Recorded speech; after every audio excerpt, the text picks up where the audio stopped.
নমস্কার। আমি হলাম বড় লোকেদের ভাষায় পটি, সাধারণ ভাষায় পায়খানা, বহু ব্যবহৃত ভাষায় হাগা এবং ঘর চলতি কথায় গু। আমাকে হয়তো এখন দেখতে পাবেন না, কিন্তু আমি যখন বেরোবো তখন ঠিক দেখতে পাবেন।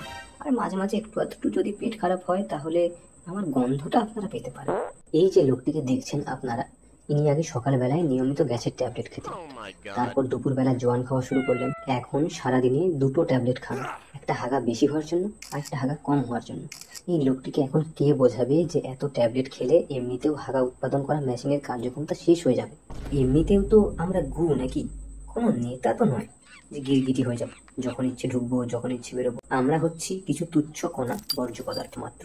কখন বেরোবো কখন বেরোবো না বুঝতেই পারি না, পুরো ভেবাচাকা। যাই হোক, বেশি হেগে লাভ নেই। লোকটা মনে হয় বেরোনোর ওষুধ খেয়েছিল। দেখি পিছনের দরজায় একবার টোকা মেরে বেরোতে দেয় কিনা। এ কি, লোকটা ছোটা শুরু করে দিয়েছে? তাহলে আমার অস্তিত্ব বিপন্ন। চললাম, টাটা, আবার কথা হবে।